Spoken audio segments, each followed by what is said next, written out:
See if they've got some questions for us. All right, all looking good. Just another average Tuesday night in Gadsden, Alabama, or Etowah County. All right. If the Peanut Gallery would kindly turn their audio down. Good evening. Hey guys, as you're jumping on here, please, as always, hit that share button and let's get a few folks on and have some good discussion. I'm excited to learn about state level politics and all that kind of good stuff tonight. So I know that most people get really excited about getting up and talking about that stuff. So well, guys, we'll give it a few minutes. Hell, thanks. I got somebody telling me it sounds good. How are y'all tonight? Good. Doing good? Mm-hmm. Doing well. All right. All right, we got 34 folks jumping on. Y'all keep hitting the hit that share button. Usually takes a few minutes. You got to let Facebook do its thing and tell everybody that we're here. All right.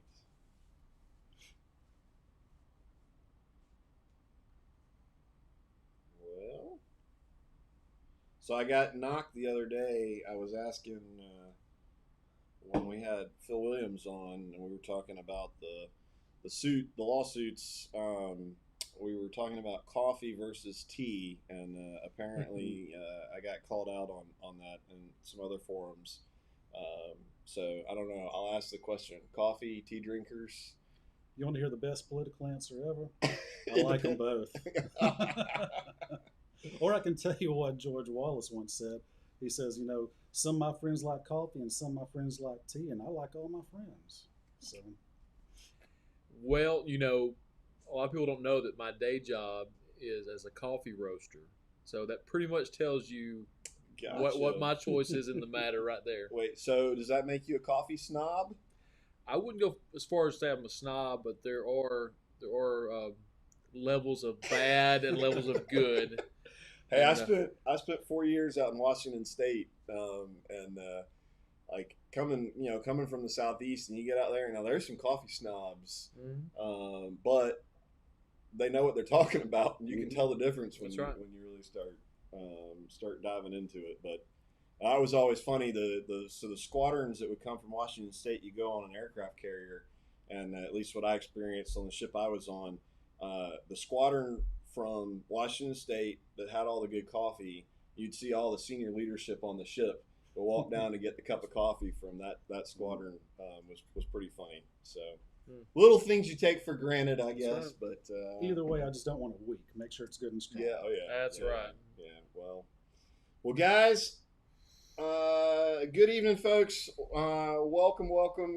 I will. I'll turn the floor over to these guys here in just a second to kind of let them introduce themselves for some of y'all that don't know who they are, what their background is, and why they're here tonight. But the big thing that we want to talk about tonight is kind of we have an ongoing discussion that we've had from yesterday and back to the mayoral roundtable about economic development in Etowah County. The projects, obviously, the big one right now that everybody's talking about is the rendering plant. But the big thing to me that I want to get out of tonight is a discussion about kind of understanding how do things work at the state level. How do we get projects coming in? I know I have heard some discussions about, oh, hey, if we don't take this rendering plant, then Montgomery won't give us any other projects, and that's a concern. And I honestly, I don't know, because I'm not, I don't live politics. I don't know how all that stuff goes on in Montgomery, but that's something that I'd kind of like to address, and just kind of get us educated on what's come into the state. How does that stuff work? So, guys, that's kind of what I want to talk about. I'm sure we're going to talk about some other stuff. We're definitely going to cover some of the bills that have been proposed and kind of where some of that's at. You can definitely get a little update for that. But guys, whatever questions y'all have, please get them in, and I'm gonna try and get through and get to them as we go through. If I don't get it to it immediately, don't get your feelings hurt. We'll try and we'll knock some of this stuff out. But guys, thank y'all so much for taking the time.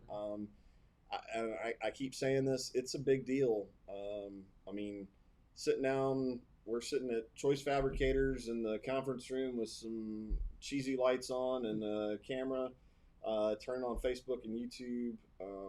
It's definitely not a normal thing to occur, at least not that I've experienced around here. And I want to just acknowledge and I appreciate you guys being willing to sit down with 8,000 people.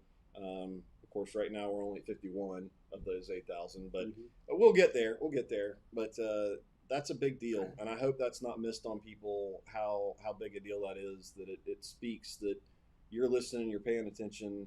Obviously, we've seen that from both of you guys online and press conferences and all of that kind of good stuff. So, all right, I'm done talking so much. So why don't I turn it over to you real quick? If you'll just, Andrew, if you'll just introduce kind of who you are, what you do, and for the 7 people that may watch, and then the other 3,500 that'll probably jump on here later and go, wait, who are these guys? Which is a common theme that we keep having in this rendering plant. And it's a good theme. It may be frustrating for guys that have been in this fight, that have been in dealing with all this kind of stuff, and I get that. But to me, I think it's a good theme that you've got, that you're going to have 250 people tonight go, who are these guys? Oh, why should I care? Well, you're taking the time to care. So I think that's a good thing. We got people getting smarter on how our local politics works, how our community runs. So over to you, Andrew. If you just introduce yourself, and then we'll let Craig talk for a minute. So. Okay. Well, I'm Andrew Jones, and I represent Etowah, Cherokee, and Southern DeKalb counties in the Alabama Senate. And I kind of got involved in this fight early on when Christie and David Chadwick kind of raised the issue. It really hit home for me, not just because I represent this area in the Senate, but I have a personal stake too. My wife and her family live, they work, they own a business less than 3 miles from where we're sitting tonight that would be impacted. And, as I continue to hear from the public, from the businesses, the church leaders, the community groups, the residents who would all have to deal with the brunt of this, who would lose property value, who would have to deal with the odor and environmental concerns, and the loss of jobs and the impact to the economy. I mean, it was a no-brainer to me that we had to do everything in our power to stop this. And so we've kind of joined forces and jumped in and tried to support however we could through legislation, through attending the council meetings until they kind of switched to Zoom to probably to cut down on protesters. We were there at every council meeting, making sure that they knew that I was there and supported the opposition. So that's kind of how I got involved and kind of where we are to date. Okay. And we'll. I already see a couple of questions popping in about the bill. So I'll turn it over to you, Craig, okay. If you just kind of introduce yourself and. Yeah, I'm State Representative Craig Lipscomb. I represent House District 30, which in Etowah County that encompasses Walnut Grove, Altoona, Rainbow City, Southside, Glencoe. So I get the southern end of the county, but I also get St. Clair County all the way down to Pell City. And the interesting thing that I've noticed just recently is that even my St. Clair County people are concerned about this project. And so it's not something that's just unique to Etowah County, it's unique regionally. And so, or I should say it's important regionally. And so, I found out about this project really at the same time that everybody else did. Right. I mean, it hit like a nuclear bomb, and we were just scattered and trying to figure out what was going on, what can we do about it.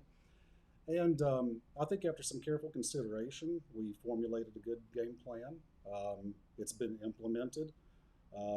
The hammer has been brought down by quite a few people. I mean, I was telling somebody earlier today, I said, if we could amass all of these people unilaterally towards any endeavor aside from this rendering project, we could probably take over the world. I'm just telling you, I've never Well, seen at a least group of Etowah people. County. At least Etowah County. So we'll worry about the world. Right now, the world's got a lot of issues that I don't even want to get into. Nor do I. Hey, we can just start with Gadsden rather than Etowah County. We'll start there. That's yes. That is definitely well, great. So just to get me kind of up to speed, so how much time? I mean, how much time do y'all spend in Montgomery? Is this first terms for both of you? Mm-hmm. Okay. So I mean, what kind of got you into politics to begin with? I mean, because certainly out of this, I've had a lot of discussions of, wow, I would never want to do that.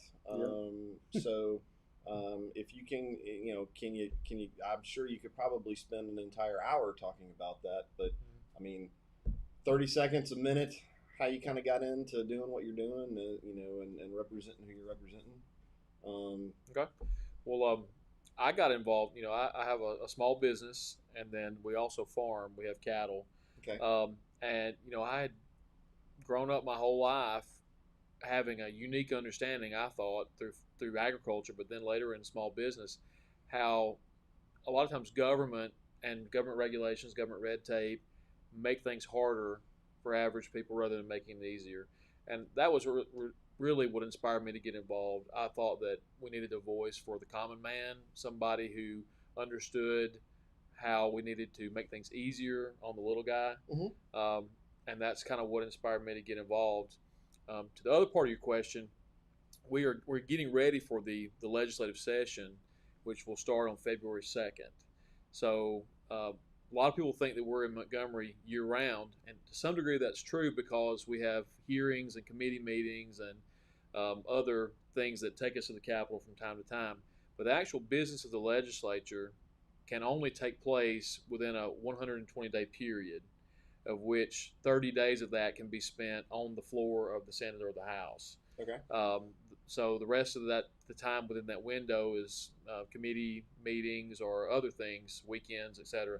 So from this year, that starts February 2nd, and in general, I say in general because we are in the year of COVID, but in a normal year, and so far this is going to start out kind of normal. We will be meeting Tuesday, Wednesday, Thursday of every week, of which usually Tuesday and Thursday are floor days, and Wednesday is a committee day. Okay. So that's kind of how it works. So from February to the last possible day this year is June 2nd. Okay. So we have to constitutionally end by then. The other caveat being that at any time the governor can call us into what's called a special session, which can fall outside or within that window. Usually it's outside of that window. And that can bring us to Montgomery to deal with a special issue for whatever the governor calls the special session. Gotcha. Okay. So that's kind of how it works. All right. Well, what got you into politics? I felt like Marco Rubio there for a second. I was getting kind of dry mouthed. Been talking all day. So I think I want to piggyback on his second comment first, just to say that I heard somebody refer to Alabama's legislative body more as a hybrid Congress. Okay. Because we're neither full-time nor part-time. We're somewhere in the middle. Okay. I know that or Senator Jones, I should say. Andrew's fine. Is just like I am. He probably spends half his day every day on legislative matters. Right. I can tell you, I have my work at my business that I deal with, but I have equal parts of the day that I spend just about every day dealing with, most recently, COVID vaccine related issues, trying to make sure that those are getting where they need to go. CARES Act money issues, trying to figure out the responsibility. So we work a great deal all year long. Gotcha. Now, what got me into politics is kind of interesting because I was never really interested in politics per se. I was always interested more so in community service. Okay. As I graduated from high school and then from college, started my professional career, I met many people who said, Craig, you need to get involved in your community for various reasons. And one of the first organizations I got involved with was the Gadsden Kiwanis Club. Okay. And I learned there, and Christy will tell you because she knows all about Gadsden Kiwanis, what a great organization that is, what great work they do for the children of our community. And it snowballed from there. I wound up working with just about every board in town. I worked with various non-for-profits, I mean, more than I can even name. And then this seat became vacant a couple of years ago. And I thought, I've done so much work locally. I would love to have the ability to do that on a more broad basis. Okay. And so really what it was just an extension of community service for me. All right. Well, thank you guys for sharing, and hopefully for those of y'all that haven't followed them or know of them, and or even got out to vote or voted for them, maybe you got a little bit more understanding of where they're kind of coming from. So let's dive in to some of the issues. I'm still okay. I'm seeing some questions, guys. I'm gonna hold off on that for just a while longer because I don't want to go much further and talk about. So this project, 70 million, depending on where you see it published, $70 million project coming into Etowah County. Where is that in terms of on the scale of what are the other projects that are coming in the state of Alabama? Is that a big project? Is that, was that the only project last year? Like, if you got some statistics, I guess, some information on some of that stuff that what's coming in to the state of Alabama. Where do we stack up against the rest of the state? Well, to say that it's a blockbuster project, I think is a myth that's being perpetuated. We've looked at numbers from 2019 because I think that's the latest we could get, and 75 million is nowhere near the top, not even the top five. I think first of all, it's important for people to know that is the initial impact of construction. And we've seen, Craig can tell you, he's an architect, we've seen many times that money does not come from the local base. That money is outsourced with consultants, architects, firms that don't even live or work here.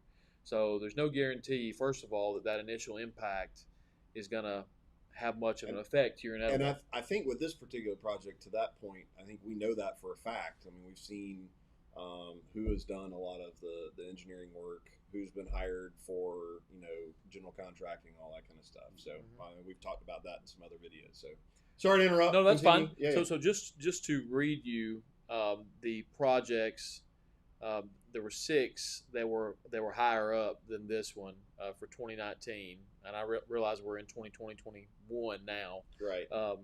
So Colbert County 258 million, Limestone County 111 million, another one in Limestone for 222 million, one in Mobile for 110 million, Montgomery for 124 million, and Sumter for 175 million. So you can see that those are much bigger than the 75. And again, that the impact doesn't necessarily, it's not guaranteed that it will take place here. And then look at the ongoing impact.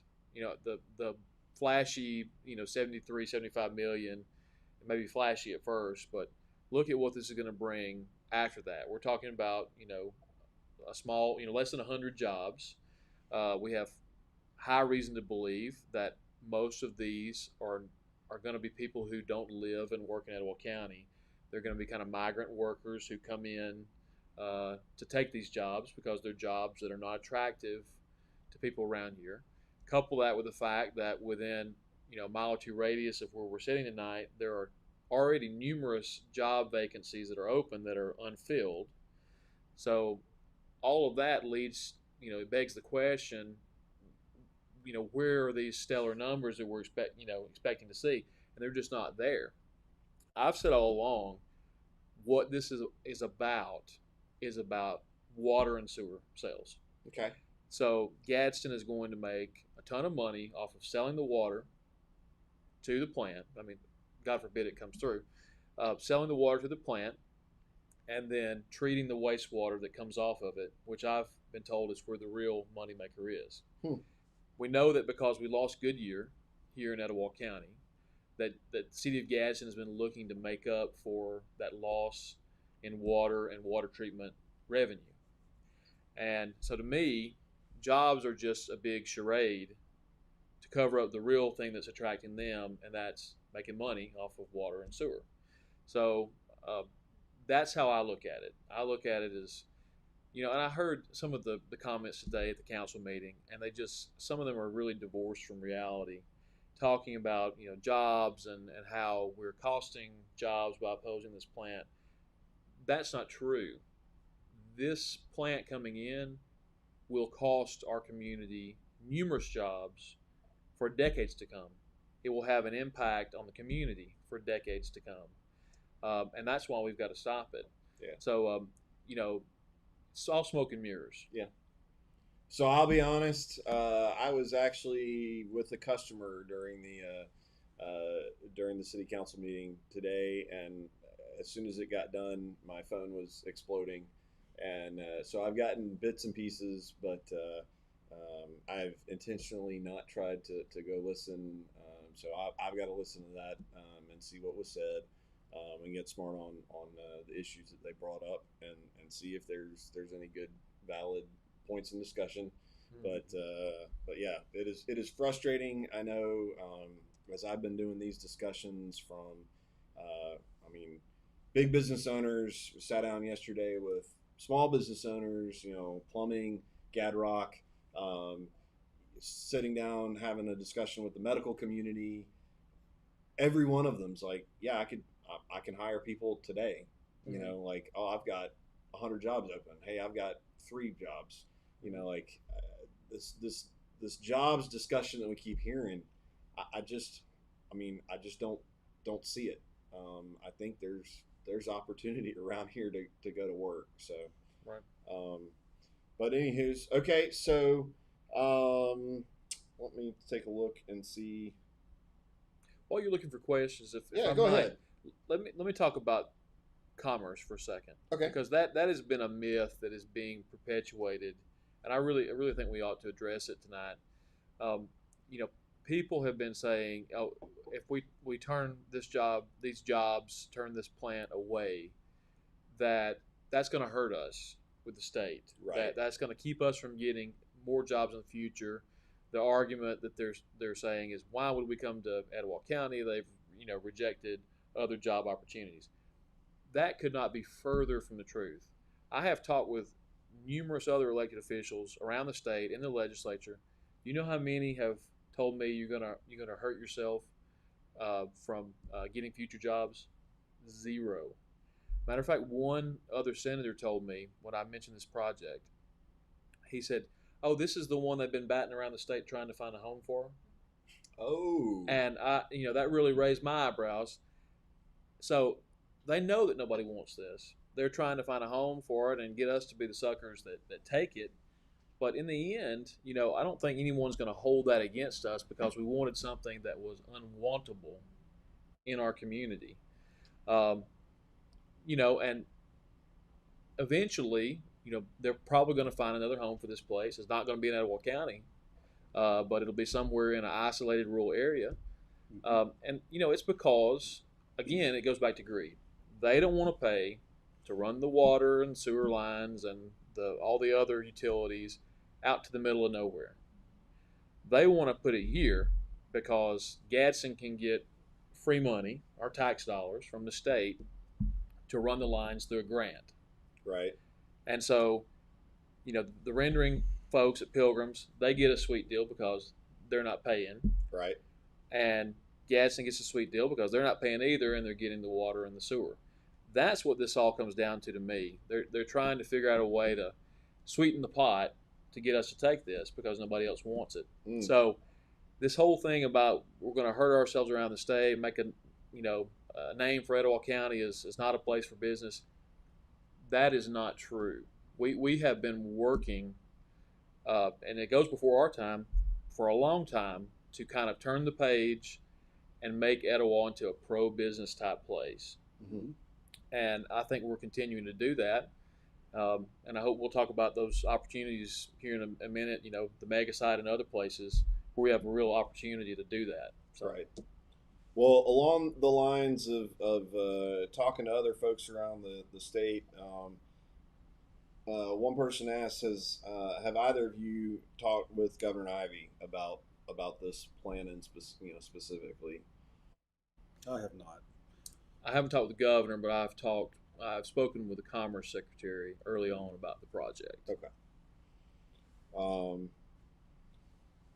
So, and just to clarify that, it's not as easy as just going and knocking on the governor's door and say, "Hey, I got something to talk to you about." But she doesn't take your phone calls? No, unfortunately not. And I'm not saying that she's not accessible. She is accessible, but she's also very busy. And especially in all we've got going on. And even in spite of COVID, she's traveling, one end of the state to the other. So it's difficult to make a point of contact with her many times. We're oftentimes talking with her staff mm-hmm. and filtering information back and forth. But to answer that question, no, I don't think I haven't, and I don't think Senator Jones has not spoken directly with the governor. And to be fair, if I might, I don't think we're at that level yet. Okay. I mean, you know what I mean? You only have so many chips to cash in. You can't be calling the governor about everything that comes up. We need to kill this locally. Yeah. I think we all agree with that. We need to kill this thing locally.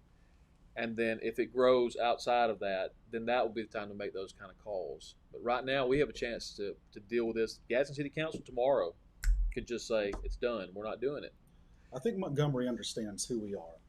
They understand that we're the smallest county in the state. And per capita, we probably have more people per square mile than most counties do. Yeah. This is a perfectly horrible location to put this kind of project. And that's not to say that the project itself is a bad thing. It might fit really nicely somewhere else in the state. I've got other fellow representatives who said, send it my way. Well, as you know, there's a lot of logistics and right. a lot of support structure needed to make this viable. But this just isn't the location for it. There's right. probably a good location for it just somewhere else down the road. So let's talk about that a little bit, because so we talked some with Heather from the chamber. Mm-hmm. She kind of educated us a little bit yesterday on how does economic recruiting, and we talked about that's not what the chamber does. You've got various economic development boards and groups around here that go out and do that. So you made the comment of, hey, I've got other representatives going, hey, send it my way. Is it that easy to pick up the phone? How does that work? Well, I was actually talking with Canfield's office today, and I was real candid with them. I was like, listen, I'm about to talk to a lot of people about the process here. I need to understand the process a little better. You got to understand, we're still learning. I'm still learning. And that's why I brought up, Yeah. first term, and so I don't expect you guys to be experts on the exact process. Well, I am now. All right. But I wasn't before this afternoon. So, the reality of the matter is that, these entities, they contact the state more often than not. They contact the state and they're like, hey, we're interested in putting our business somewhere in the state. We don't know exactly where. We haven't scoped it out, but we know that you're business friendly. Because Alabama is a very business friendly state. We've done many things over the past few years to set this state up in such a fashion as to be business friendly and to make us look like we're investing in ourselves for the benefit of business growth. And so, these businesses will contact the state. They're like, we want to invest in you and we want you to invest in us. Tell us where a good location would be. Sometimes they will say, hey, we've kind of already done some research and we really think that Attala is where we want to be. And so the state will then facilitate that dialogue between that business and the municipality or the county or whatever the case may be, and they kind of put them together. Then at that point, they kind of all are involved in a non-disclosure agreement because these business entities may also be talking to other states. Gotcha. And so for good business practice, Yep. they're trying to keep it on the down low. Hey, You know? we all are familiar with the dirty word of Yep, NDA. I know. Yep. I'm just throwing it out there. Yeah.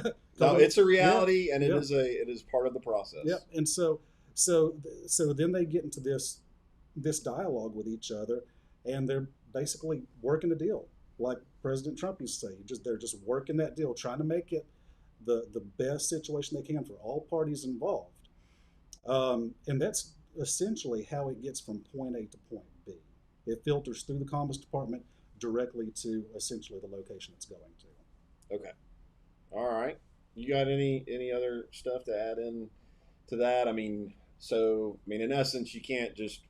I mean, your job and position isn't necessarily to just call around and go, "Hey, do you want this? Do you want this?" I mean, there's a lot of other layers and a lot of other entities at play in that, right? I mean, is that a fair? I probably oversimplified it a little bit. No, I think that's a good summary. There are things that we can do to promote economic development, and there are times when we make phone calls or try to throw out ideas, or maybe send people to commerce, or kind of get involved in recruitment to some minor degree. Right. But day to day, that's not our job, and usually that would be at the invitation of commerce or some other business. Yeah. When we got involved at that level.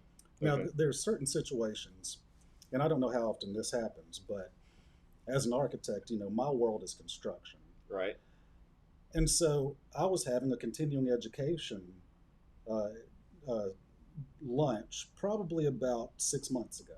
And I'm Okay. having this and I'm just going to throw some names out there because I know they probably don't care. But I'm learning about Sierra Pacific Windows.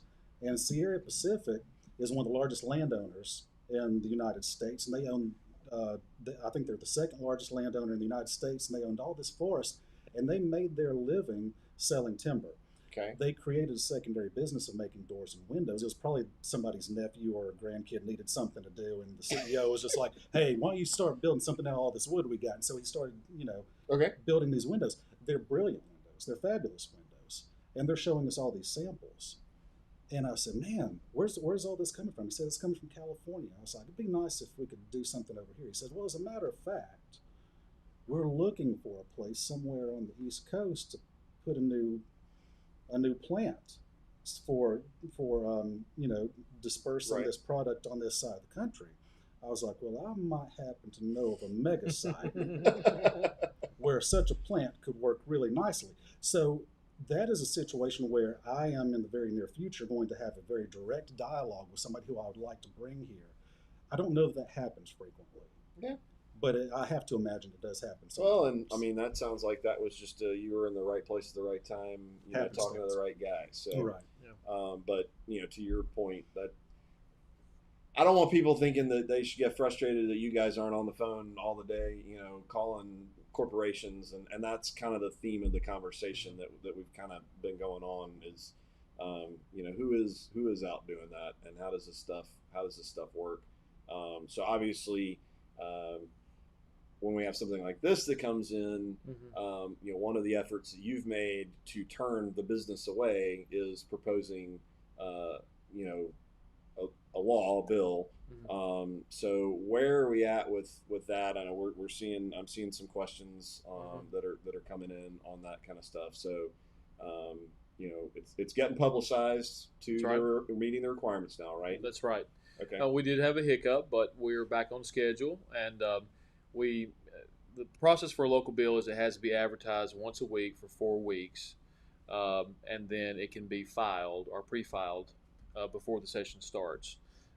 So we are back on track. We're in the first week of advertising. We are scheduled to finish up on the 31st, I believe, is a Sunday, and then the legislature will go into session on that Tuesday. So we should be able to file the bill on that first day of session, if not the day before. Okay. When we get what's called the notice and proof back from the newspaper that they did indeed publish this 4 times, and then the bill will be able to be pre-filed or filed, and then will be considered as a local bill. Okay. So I can talk about that process if you'd like, or well, so I mean, what will it take to get that bill signed, and approved? What is that process? So in the Senate, I will sign the bill. It will come to the full floor. In general, what happens with a local bill is under what's called local deference or local prerogative. So in the Senate, what that means is the other senators will all vote for the bill because Okay. it's local, related to Etowah County only, Okay. as a matter of local respect. Uh, so they will vote for that bill. Then it will go down to the House. Then Representative Lipscomb, Nordgren, and Isbell, and they all three sign the bill. Okay. Then the bill comes out to the House floor. Down there, it's a little bit different, and Craig can correct me if I'm wrong, but what happens down there is you'll have some that will vote for it out of local deference, and you'll have some that just abstain from voting. We don't have anybody really abstain unless it's something really controversial in the Senate. But in the House, you'll have people be in one of two camps. And then, assuming it passes both houses, then that way, then it will go to the governor, and hopefully she will see fit to sign it, and then we'll have a law. It will when after it is signed in the House initially. It will still have to go through the local legislation committee. Okay. I'm on that committee. Generally, that's not an issue, but I have been in that committee on occasion where we have had to debate. Okay. But that's a very infrequent situation. Normally, it has to do with some Gambling bill. local gambling bill. Yeah. Right. Yeah.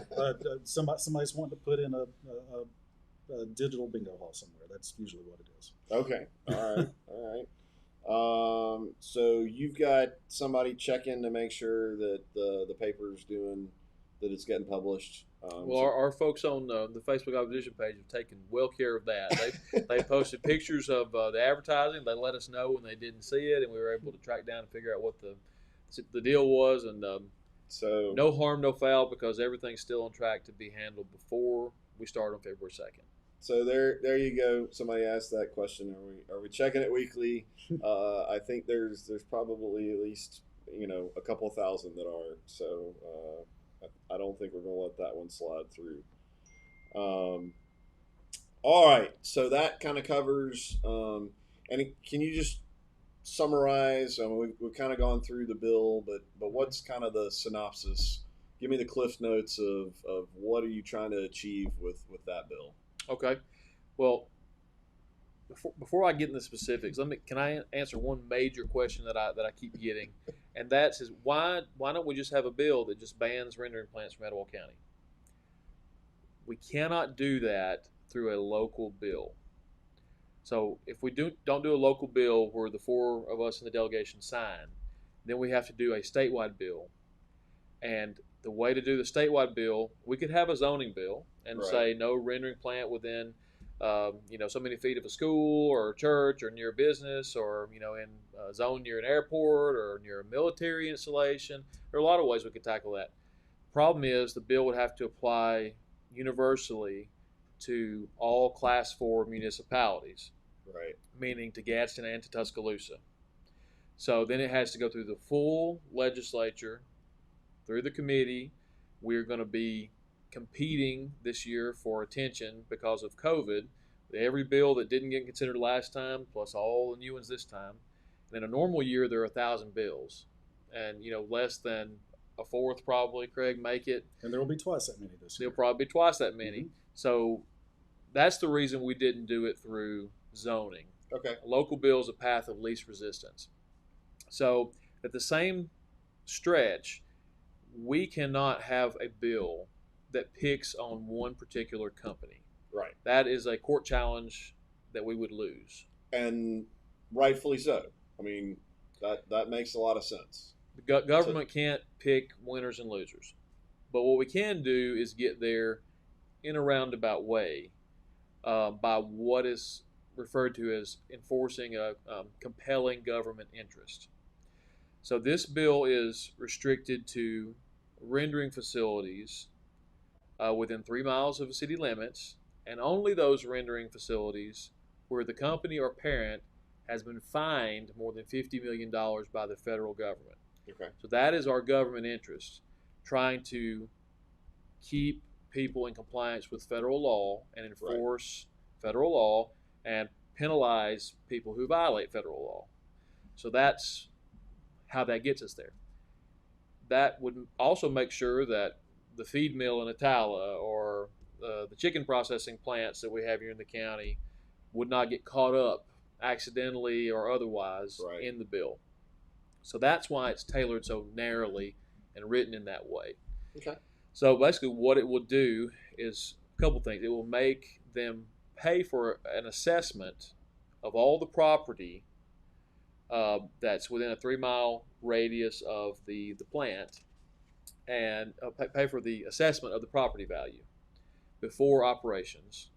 And then they would pay for another assessment in the 3rd year of operations. Okay. You take the difference of those two. So let's say the value here at Choice Fabricators has fallen by 50%. Then the company would be on the hook for that loss. Okay. And they would have to compensate the company or the resident or whoever, the church. And if they didn't do that in a timely manner, the entity could take them to court and get court cost and double the amount that was due. Okay. So that's kind of the main thing that's on the hook. We also have some other things in there like what are called tipping fees. So if they use a landfill, they have to pay to use the landfill there. And then the last part of the bill is that they have to leave the property as they found it. So if they do not operate for 365 continuous days, the commission is empowered to consider the building abandoned. Okay. And then they have to remove everything from the property. So in other words, they have to clean up. And so we've seen with other places such as Goodyear, environmental cleanup is a huge cost that companies do not want to bear. Yeah.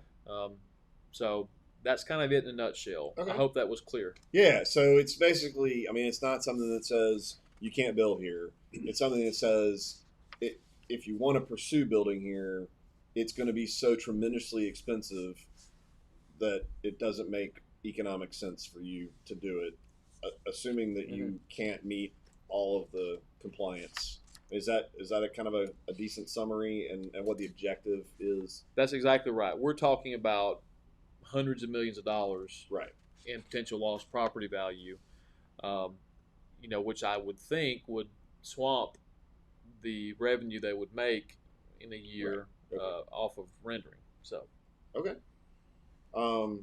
Well, so I think we've covered most of that.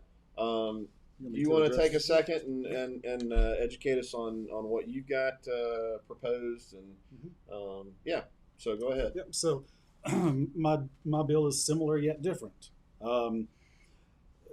Rather than attacking any particular rendering plant, really what I'm trying to do with this bill is to preemptively create a dialogue between these adjacent municipalities where such a situation like this may present itself. So the bill essentially is called a good neighbor bill, and it essentially says that if there is a municipality or a private landowner or a governmental entity of any kind that wants to put an animal processing plant within 3 miles of an adjoining city limits, they simply have to notify in a timely fashion, well before anything is set into motion, the mayor and staff of that neighboring municipality. And of course, that will probably draw them into a non-disclosure. Right. But at least now everybody's notified, the dialogue can begin, and friendly relations can resume. I think that probably just having an open dialogue with everybody early in the process, would solve a lot of problems. Okay. So that I guess is to kind of the discussion that something else that's come out of a lot about this is, hey, we've got to all work together in Etowah County. Specifically, we're really kind of too small to have, and I mean, very, very pointedly is we're literally sitting across the street from where this thing is supposed to go, but we're in Rainbow City. Right. So now at least they've got to have a conversation with the leadership of Rainbow City before moving forward. And this is a statewide bill. This is not a local bill. Okay. This will be applicable broadly across the state. Those people who I've spoken with don't have any issue with it. Commerce has no issue with it because all we're doing is implementing a dialogue. Right. That's all we're doing. Okay. Well, of course, it seems like it might have been we're a little too late with that one on this the rendering plant. Yeah, but who could tell the future? Yes, it certainly. Well, I mean, around here, I guess 3 miles. What we'd have two, Atala, Rainbow City. Who else would have gotten brought in? Well, I guess St. Clair County with your bill would maybe. Okay. Yeah. All right. Well, I mean, again, to the point of particularly in Etowah County, like, you're never more than about 5 minutes away from another municipality around here, Right. which makes it hard if you're not working together. And I will say, that 3 mile radius is pretty broad. Right. I gave myself some room to negotiate because I get the feeling I'm probably going to get hit with that. So, needless to say, I think it's reasonable. So that's where we went with it. All right. Well, guys, let me run through and see what kind of questions if we haven't answered. And I know we've been jabbering on. We got 50 folks that have been bearing with us for 40 minutes, so I've learned a lot so far. So I hope you guys have learned a few things. I feel like we've updated the how does a bill become a law. That was Schoolhouse Rock. Yeah, Mm-hmm. that's good stuff. Probably can find it on YouTube, guys. I bet you can. I'm going to look that up when I get home. All right. Here's one. See if you guys have any thoughts on how do we go about getting some type of trade skill training centers in our area, or take what already exists and do more. We're already doing a lot of that. Okay. The governor has a goal of an additional 500,000 trained workers by 2025. And Alabama is unique in that when there were some federal grants and things related to workforce development, we decided the community college system in Alabama was going to be our facilitator for those grants and for those training opportunities. And so we have become really a leader in the nation in how we've structured our workforce training by running that through the community college system. So they are doing a lot of things. We're trying to get opportunities for people to be credentialed. Okay. So not just go to community college and just dabble in this or that, but to actually have a credential in welding or a credential in plumbing or whatever it is by the time they get out. We have been innovative also in our prison system in Alabama.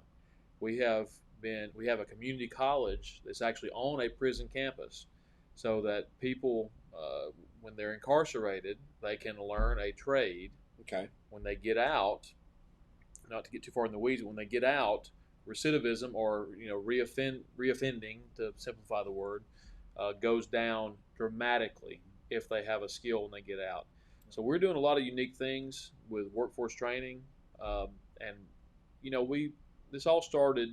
A few years ago, we kind of had a realization that we've got too many people going into college. We're running low on. I mean, that you'd think that'd be that's a bad thing to say. I'm a huge Mike Rowe fan. Okay. And the discussion that Mike Rowe is being a huge proponent of that exact discussion. So we need plumbers, we need electricians, and if you've had to recently pay one who's come to your house, you know that it's a well-paying job. Yeah. So all those things. So we're really being innovative, I feel like, in that regard, and this governor has made it a huge priority of hers. And it's kind of like the old adage, the doctor hired the plumber and then decided to become a plumber after seeing what he was making. Now, in all fairness, because I had Chris Manchin from Manchin Plumbing on yesterday, and he was explaining all the cost, especially particularly Etowah County. As you operate as a plumber or fill in the blank, tradesman around here. I mean, he's got to have umpteen licenses. He's got to file and track, because he actually pays my wife to keep track of his bookkeeping, and track all the taxes in all these different municipalities. And so he did make the point, like, yeah, it costs a lot, but I'm not necessarily cleaning up on That's just, on the back end. that's just the business of doing business. All of us who are small business owners, that's just our world that we live in. But it was, you can definitely Yeah. earn a good wage and build a good business Right. in the trades. Now, to further what Senator Jones was saying a moment ago about the 2-year colleges, you can go to Gadsden State right now, and you can learn welding, elect, electrical. You can learn to be an electrician. You can learn heating and cooling. Mm-hmm. You can learn plumbing. You can learn so many trade skills. Auto body. Yep. I mean, you can learn CAD skills. I mean, just up and down the line. And unfortunately, the problem we're having is getting people to actually do it. The real trick right now is to get parents to get over this stigma that their kids have to go to college. Not that there's anything wrong with that, but some kids just aren't made to go to college. Mm-hmm. And some kids might be made to college, but just simply don't want to because they'd rather work with their hands. Right. And we've got to start that dialogue in the household that is very real and honest. That says, you know what?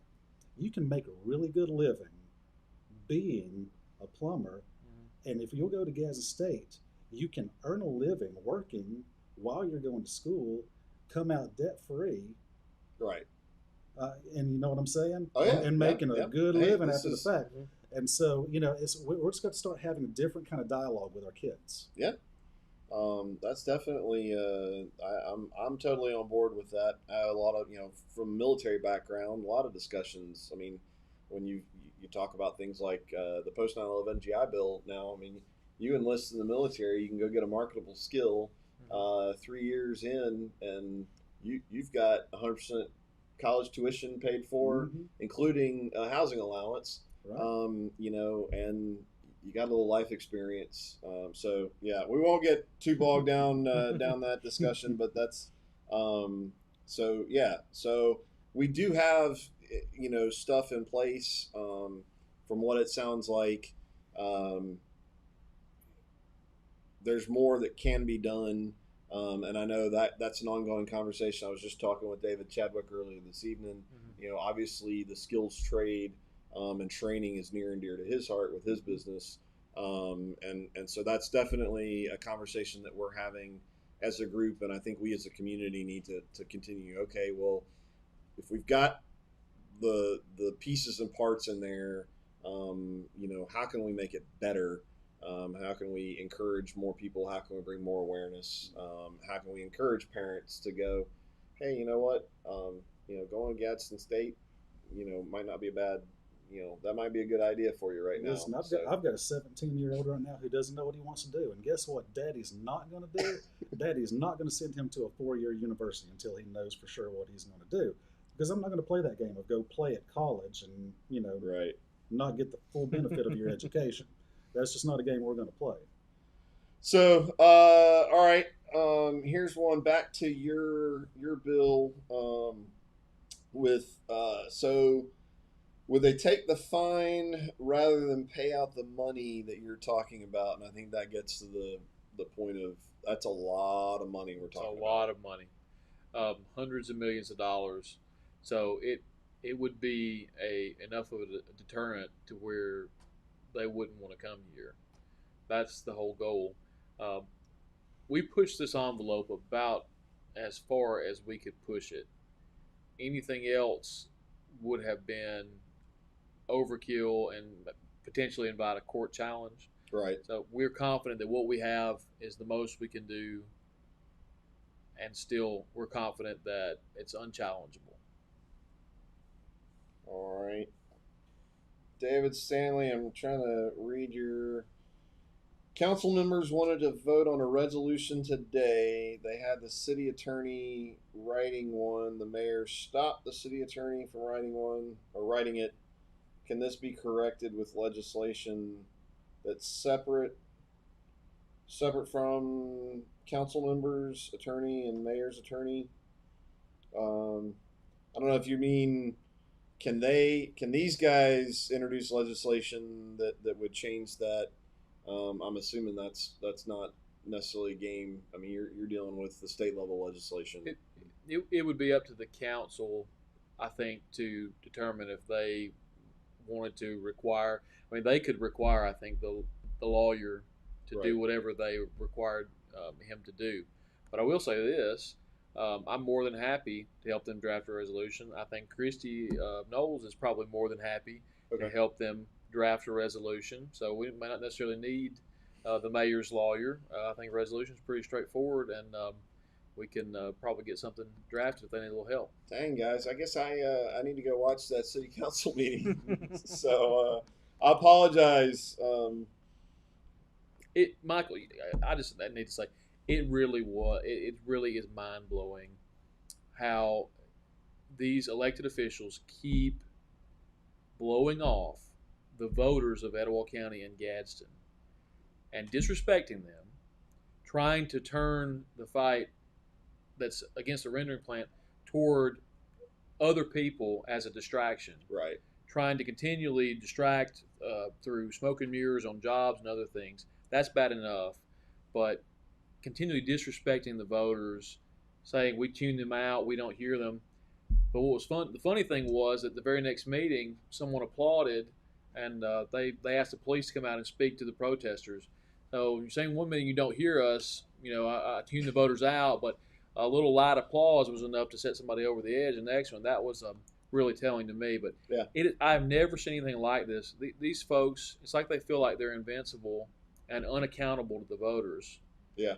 And that will not get you far in politics. Yeah. And I had one. I'm just going to say this too. I'm on a roll.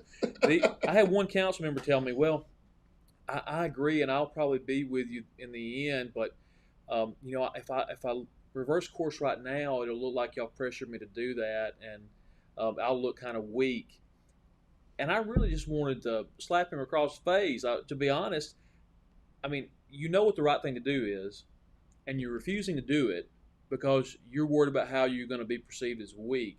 No, what it is you listen to the voters, you listened to the reasonable demands of the people of Etowah County and Gadsden, and you changed your mind or you made a decision. That's all it comes down to. And I think we're getting to a point, and I've talked with people who have been in politics longer than I have, but we're getting to a point where I think we're going to reach a head, and you could have a complete, total wipeout of the council and the mayor the next election, and a whole new slate of people come in. People are that frustrated, and they should be, because the council has been that disrespectful to blow off these people. Somebody said today, only 2,000 of them from Gadsden. 2,000. That's 2,000 voters right there. That's enough to sway an election by any means. Well, and as kind of one of the social media guys in all of this, and we talk about 2,000 people in the Facebook group, and I know it comes up as a conversation about we're paying for these people, or that like it has been completely organic, and I would phrase it in like we haven't even started really trying. So I have felt like we've reached enough that it seems like that should be apparent. Like the numbers are big enough that it ought to be obvious. Yep. I mean, if you really want to get down to it, there's ways that we can guarantee that 100% of the people in Etowah County understand what is going on. And I'm not, obviously with the rendering plan, I'm trying to sway it one way or the other because I have an opinion, and we as a group have all done the research. Now 8,000 doing research going, this is a bad idea. So yeah, I mean, if you want to say, only 2,000 are from Gadsden, like, we really haven't even tried all that hard to really get out there. I mean, to the point of people are spending, the Chadwicks are spending a bunch of money on all these efforts. That we haven't even begun to really do that, if that is something that's necessary. And I guess it's been hard for me as a new guy in this process, because each day I keep going, surely this is enough. Like surely the emails and all that kind of stuff is enough, but God, like how many more? I mean, do we need 20,000? Do we need 50,000? I mean, so we need half of Etowah County on the Facebook group. I mean, so I'll get off my soapbox of the social media stuff. Like when we started, I said I appreciate you guys recognize that, mean, people spend a lot of time on Facebook. That's where they're hanging out, and we've got 8,000 engaged people, and I don't know how to say that any other way. Like, these are real citizens of Etowah County. Yeah. It is on a digital platform. It's not in the print newspaper, Right. But it's 8,000 people, and I mean, even back when we did a canned food drive, which we kind of stink at protesting. Like, well, let's do a canned food drive. You're supposed to we break showed into up. a building. Yeah, well, we won't get into all that, but I mean, we filled 3 cars full of cans. And that was the community of Etowah County showing up to show their frustration and to voice their, oh, and by the way, here you go. Here's some canned food. So I don't know. I'm trying to not get too emotional with all that stuff, but yes, it is. I guess to sum it up, I need to go back and listen to that city council meeting. So,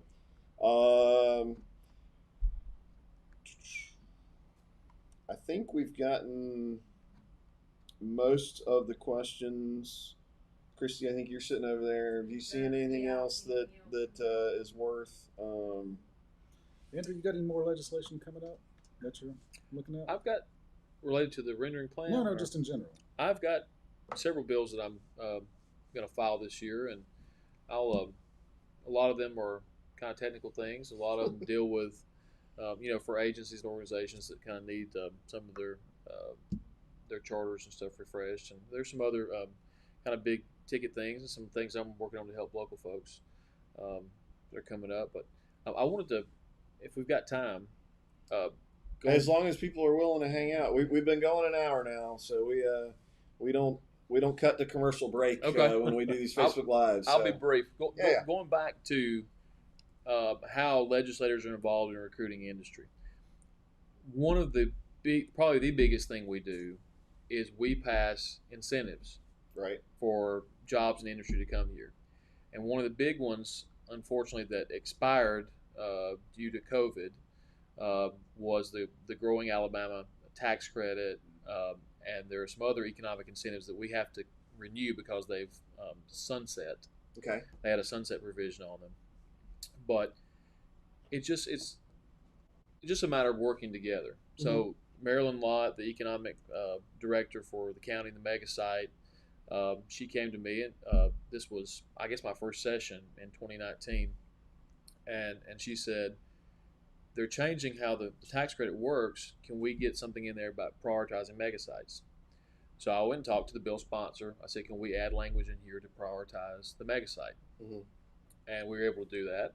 And then in early 2020, I guess it was announced that we had gotten a $2.7 million investment from Norfolk Southern through the Growing Alabama tax credit to the mega site to add rail lines and to get the site pad ready and some other things like that. So that's an example of one way of how we're involved in that kind of thing. Okay. And I know, a lot of people, I don't want people to have a negative impression of the mega site because that was originally tied up. It was mentioned as a possibility for where this rendering plant was originally going to be located. It was never designed for anything like that. It was never designed to be a glorified industrial park with 10 or 20 different industries out there. It's a mega site. It's a designated advantage site. It was designed to be the home of, a 1,000, 2,000 employee business. Okay. A huge manufacturer of sorts. That's what it was designed to do. That's what we're targeting with that. So it was very disappointing to me to learn that, that had been considered as a home for this rendering plant, because if that had gotten out there, it's 1,100 acres. Right. If that industry had gotten out there, nothing else would have come. It would have totally rendered, pardon the pun, the site useless for anything else. So that's one thing I want people to know. The mega site has potential. We believe in it because it's on rail. It's on Interstate 59. Right. We're prime location. Birmingham, Chattanooga, Atlanta. You've got our airport that's about a quarter of a mile away. That's right. The airport's a quarter mile away. So it is well positioned. And I'm a firm believer that something is going to hit there eventually. We just have to be patient and keep making the investments there. and keep getting the tax credits and other things that make it happen. So just wanted to mention that. And create the friendly business environment in our community. Yeah. So, and I've got 2 bills that are tying into a friendly business and private situation. One is the Consumer Privacy Act okay. that I am putting together, and it's a thick one. It's of all of the bills I've put together, this has been one of the more complex ones.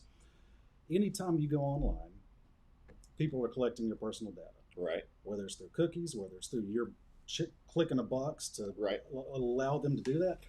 And more often than not, the data that they're collecting from you, it's rather harmless. They're using it for their own purposes, for marketing or whatnot. But yeah, don't take that away from me. I know. That's what I do. But some people are taking that data and they're selling it to third parties. Yeah, I don't do that. Right.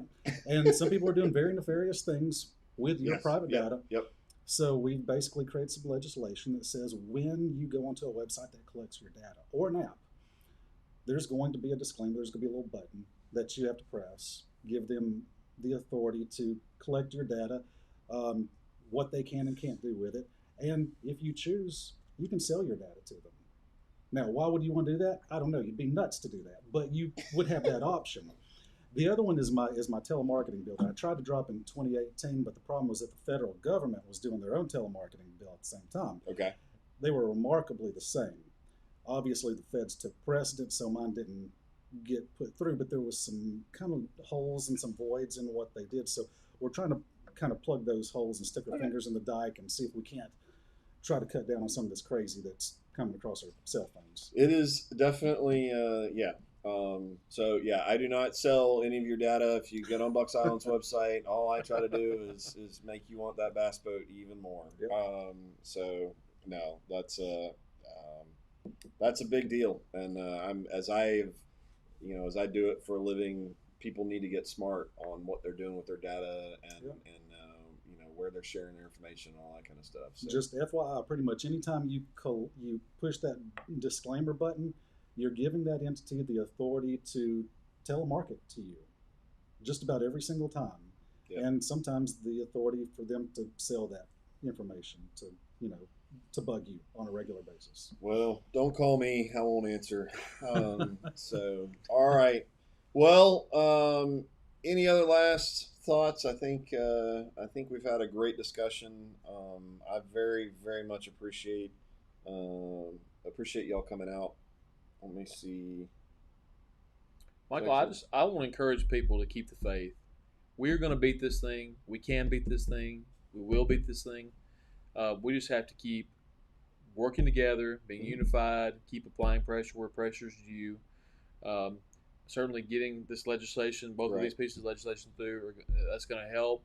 But, we've got a fight ahead of us, but I'm confident that we're going to prevail, and it just is a matter of us sticking together and continuing to work and not giving up. That is definitely so. Let's sum it up with what can the average citizens do? What can we do to help you get the bill pushed through and get your bill pushed through? Who do they need to call? Mm-hmm. Who do they need to email? What can the average folks in Etowah County do to help you guys out? Well, I'd say you're more than welcome to keep calling the elected officials in Gadsden. I will say that the other 2 members of our delegation are going to be sitting down with the leadership of the opposition and talking about this bill and seeing if we can get their support. So I'm confident that I think they're going to see the merits of the bill, and they're going to join forces with us.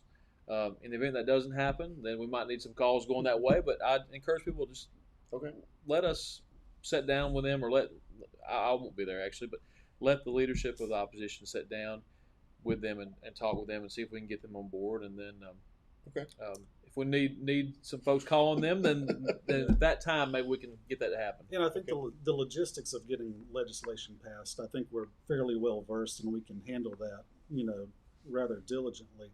But the one thing that we always crave, and the things that I think we need more than anything else, is just people to send their prayers and their well wishes to us, because Montgomery's a nasty place. I'm just telling you. some of the nastiest stuff you can imagine. You think it would be in D.C. and yeah, I can imagine that must be a second level of hell of some fashion. But Montgomery is a special kind of something, and really just for people just to lift us up, think about us, keep us on their mind, means the world to us. Okay. Well, guys, because I know y'all are asking those questions, and you continue to do that for sure. I know you guys are watching what's going on in the opposition group and what questions are, and I'm sure y'all are getting phone calls and emails and all that kind of stuff. So, again, thank y'all so much for coming out. Huge thanks to all of you that have endured some great civics lessons. I've learned a lot, and I made it through unscathed, sitting in a room with two politicians and a lawyer. So I'm good. But guys, hope y'all have a great evening.